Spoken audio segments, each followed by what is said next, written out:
안녕하세요. 유튜버 빌리입니다. 오늘은 자녀 교육에 관심 많으신 분들이 좀 중점 있게 보시면 좋을 것 같습니다.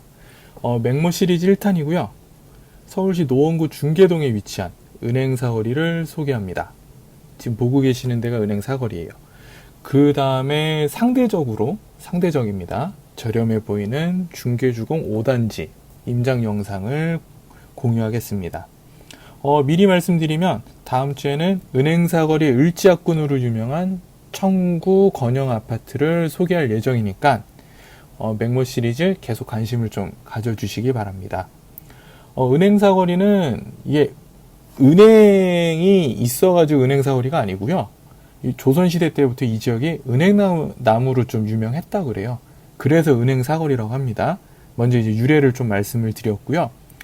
여기서부터 이제 흔히 말하는 은행 사거리라고 얘기를 하는데요. 이 일대에 지금 600개의 학원이 운영 중이라고 합니다. 그래서 대부분 지금 보시는 요 거리에 위치하고 있고요. 이제 은행 사거리 잘 아시겠지만 우리나라에서 대치동, 목동에 이어서 이제 빅3로 이제 빅3 학원가로 손꼽히는 지역이죠. 그래서 여기 노원구 학생들뿐만 아니라 이 근방에 뭐 중랑구, 성북구, 강북구, 뭐 의정부, 남양주시, 구리시에 거주하는 학생들도 공부를 하러 많이 온다 그래요. 아까 특목고 사관학교로 불리는 토피아 아카데미 입시학원도 지났습니다. 이거 관심 많아 하시더라고요.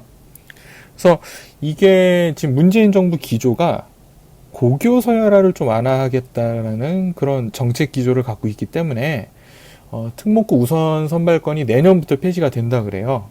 그럼 명문 일반고의 위상이 올라갈 것으로 보이는데 이때 명문 일반고가 다수 위치한 또 이 중계동 지역이 한 번 더 힘을 받지 않을까 그렇게 생각을 합니다.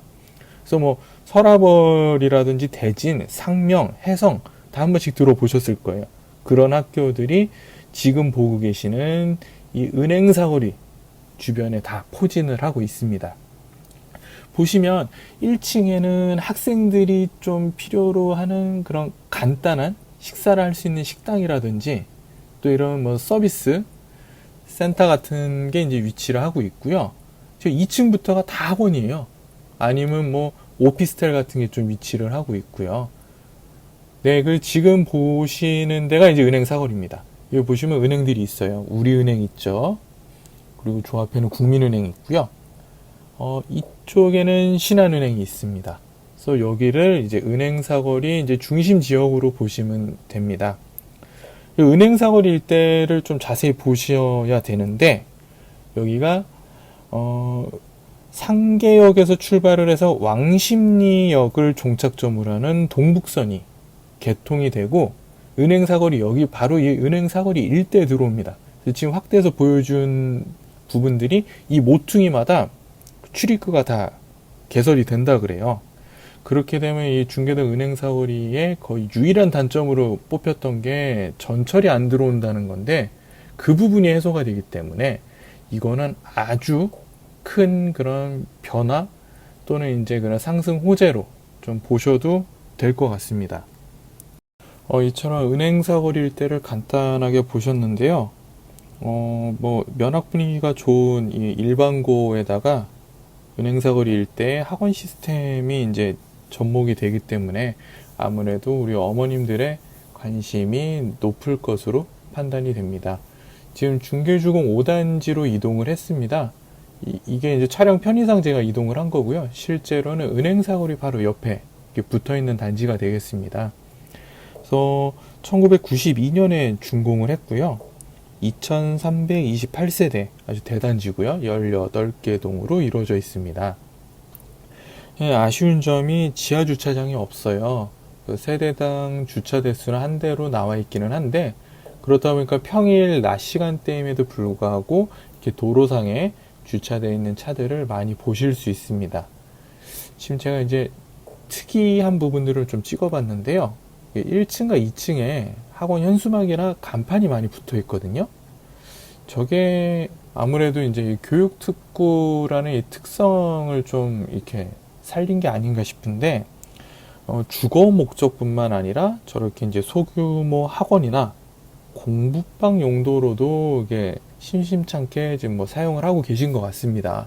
그래서 이런 부분들은 투자를 하시거나 뭐 실거주하실 분들도 참고를 하시면 좋을 것 같습니다. 저쪽 왼쪽 편에도 하나가 또 있죠. 그래서 중계주공 5단지에 대해서 더 말씀을 드리면 여기가 이제 상계역 4호선이죠.